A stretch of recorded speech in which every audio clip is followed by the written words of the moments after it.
por um instante que as peças mais esquecidas do quebra-cabeça do fim dos tempos não estejam nas grandes nações, nas superpotências ou nos líderes mundiais que aparecem todos os dias nas manchetes. Imagine que a chave para entender o que está por vir esteja em um nome muitas vezes deixado de lado nas pregações dominicais e nas escolas dominicais. Bem-vindo ao canal Palavra Viva. Hoje vamos embarcar em uma jornada tão antiga quanto a fé de Abraão, mas tão atual quanto as notícias que lemos todos os dias. Vamos explorar as 12 tribos de Ismael e seu papel misterioso nas profecias do fim dos tempos. Será possível que essas tribos, que brotaram do deserto sob a bênção divina, ainda hoje ecoem em eventos globais, sinais espirituais e movimentos invisíveis que antecipam o retorno do Messias? Esta não é apenas uma questão teológica ou histórica. É uma pergunta que toca o coração de todo cristão, que busca entender o plano de Deus para os últimos dias. Quando falamos sobre as tribos de Israel, todos reconhecem sua importância, mas e as tribos de Ismael? Por que quase não falamos sobre elas? Seriam apenas personagens secundários em um enredo maior? Ou protagonistas silenciosos de um capítulo final que está prestes a se revelar diante dos nossos olhos? Ismael, filho de Abraão com Agar, foi abençoado por Deus para se tornar pai de 12 príncipes, 12 tribos poderosas que se espalhariam pela terra. Mesmo fora da linhagem messiânica, Ismael recebeu promessas significativas. Deus disse: "Também do filho da serva farei uma grande nação, porque é tua descendência." Gênesis 21:13. Mas que nação é essa? Onde estão essas tribos hoje? Estariam elas envolvidas nos grandes conflitos escatológicos? Estariam talvez conectadas à grande coalizão mencionada em profecias como as de Ezequiel 38 e 39? Essas perguntas nos conduzem por uma estrada antiga, mas que desemboca diretamente no cenário atual do Oriente Médio. E agora eu te pergunto, você já considerou que o cumprimento de certas profecias pode estar escondido nas linhagens de Ismael, nos povos árabes e em eventos que parecem puramente políticos, mas carregam um peso espiritual profundo? Compartilhe sua opinião nos comentários. Sua visão pode ser o próximo elo dessa investigação profética. Para compreender o impacto profético das tribos de Ismael nos tempos finais, precisamos voltar ao início, às promessas feitas por Deus a Abraão, e ao nascimento do seu primogênito, Ismael. Embora muitos enfoquem apenas a linhagem de Isaque, a Bíblia deixa claro que Ismael não foi esquecido. Em Gênesis 17:20, Deus declara: "Quanto a Ismael também te ouvi, eis que o tenho abençoado, falo-ei fecundo, e o multiplicarei grandemente.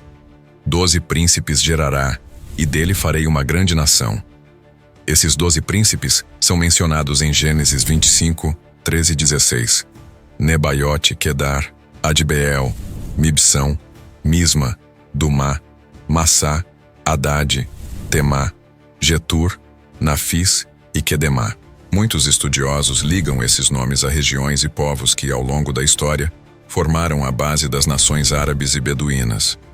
Historicamente, essas tribos migraram e se estabeleceram em áreas que vão da Península Arábica ao norte da África e partes do Oriente Médio. Sua cultura, fé e linhagem influenciaram gerações, e seus descendentes passaram a ocupar terras ricas em petróleo, relevância estratégica e tensão geopolítica. Mas será apenas uma coincidência que as terras ocupadas por essas tribos estejam no centro de tantos conflitos? Pense nisso. Os descendentes de Ismael controlam vastas regiões, onde a fé islâmica floresceu, e muitos deles rejeitam a existência de Israel como nação. O que isso nos diz sobre a rivalidade milenar entre Isaque e Ismael? Será que essa tensão ancestral está sendo reciclada nos conflitos modernos, como uma chama que nunca se apaga? Estariam essas tribos, mesmo sem consciência plena, cumprindo papéis profetizados há milhares de anos? A tradição islâmica também reverencia Ismael, considerando-o um patriarca sagrado, especialmente em relação à origem de Maomé. Isso cria uma sobreposição espiritual impressionante entre a Bíblia e o Alcorão, entre promessas e profecias. Agora pergunto a você, já pensou que, ao analisar os povos do Oriente Médio, estamos observando não apenas eventos políticos, mas movimentos espirituais em curso, conectados a promessas feitas a um menino expulso ao deserto, mas que foi ouvido por Deus? À medida que mergulhamos nas profecias escatológicas, especialmente aquelas que falam de guerras, alianças e conflitos globais, é impossível não pensar nas regiões e povos que descendem das tribos de Ismael. Ezequiel capítulos 38 e 39, por exemplo, falam de uma grande coalizão liderada por Gog, da terra de Magog, que se volta contra Israel. Entre os povos mencionados nesse ataque estão Pérsia, Cuxi e Puti, além de Gomer e Togarma, todos descendentes de linhagens distintas, mas que, segundo estudiosos, incluem regiões atualmente ocupadas por nações islâmicas.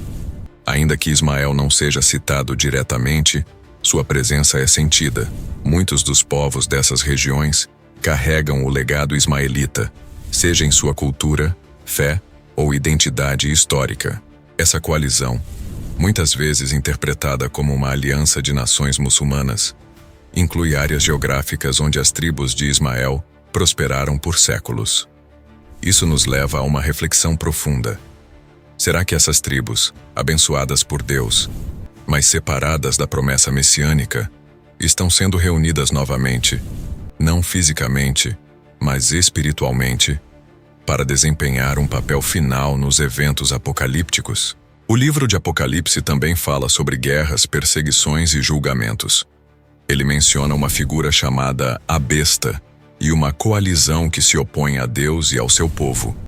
Embora as identidades exatas não sejam sempre claras, é intrigante observar como muitos dos conflitos modernos têm uma raiz espiritual.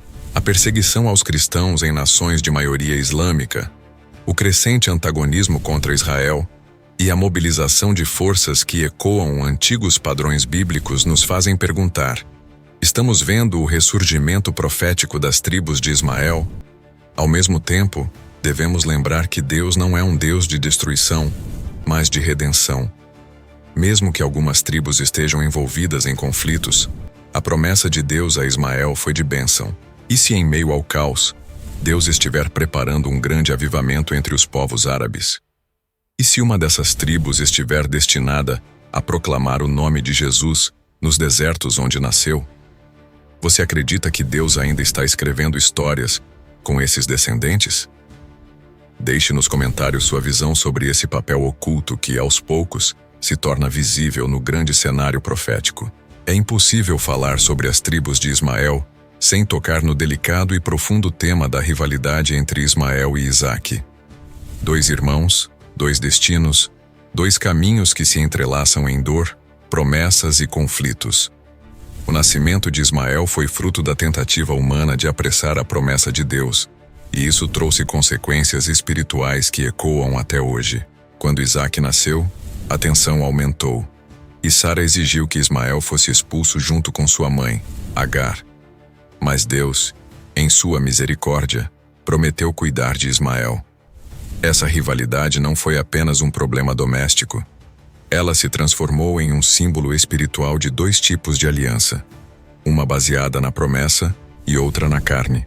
Paulo, em Gálatas 4, fala sobre isso, comparando Agar ao Monte Sinai e a Jerusalém presente, enquanto Sara representa a Jerusalém celestial. Essa analogia mostra que, mesmo reconhecendo a existência e importância de Ismael, o caminho da salvação passa por Isaque e mais tarde por Jesus. Contudo, essa comparação espiritual não invalida a bênção de Deus sobre Ismael. Muitas vezes, na história da redenção, Deus trabalha com o improvável, com o excluído, com o marginalizado. Será que as tribos de Ismael, hoje tão dispersas, estão sendo preparadas para um retorno espiritual? Vemos movimentos missionários no mundo árabe, conversões inesperadas, sonhos proféticos de Jesus aparecendo a muçulmanos em países onde o evangelho é proibido. E se essas manifestações forem o começo de um plano muito maior? Um plano em que Deus resgata os descendentes de Ismael, revelando-lhes o verdadeiro significado da promessa? Isso nos leva a uma pergunta crucial. Estamos prontos para aceitar que a reconciliação entre Isaque e Ismael pode ser um sinal poderoso do fim dos tempos? E se o perdão entre irmãos, o fim da rivalidade espiritual, for parte essencial da restauração de todas as coisas? O que você acha? Escreva sua opinião nos comentários Essa troca pode inspirar outros a refletirem também. Afinal, o coração do Evangelho é reconciliação, e talvez estejamos prestes a ver isso acontecer em escala global. Conforme chegamos ao final desta jornada, uma verdade permanece diante de nós como um farol. Deus é soberano sobre a história. Ele não ignora nenhum povo, nenhuma linhagem, nenhuma promessa feita. As tribos de Ismael, muitas vezes ignoradas nos púlpitos e estudos bíblicos, fazem parte de um plano grandioso que culmina com a volta gloriosa de Jesus. Seus descendentes, espalhados por terras de areia, petróleo e conflitos, são também parte da criação de Deus, e talvez, apenas talvez, estejam sendo chamados a um papel surpreendente nos momentos finais da humanidade. Quando olhamos para as guerras, alianças e ódios antigos que ainda persistem, devemos perguntar: será que estamos vendo o cumprimento das profecias diante dos nossos olhos? Será que Deus está chamando a igreja para interceder não apenas por Israel, mas também pelos filhos de Ismael, para que se rendam ao verdadeiro Messias? Essa reflexão nos leva a algo profundo. O fim dos tempos não será apenas uma série de eventos catastróficos. Ele será, acima de tudo, uma grande colheita de almas. Um tempo de reconciliação. Um momento em que antigos rivais se curvam diante do mesmo Salvador. Que papel você deseja ter nesse cenário? Você será um espectador ou um intercessor? Um crítico ou um embaixador do reino? Pense nisso e compartilhe sua resposta. Afinal, todos fazemos parte dessa história.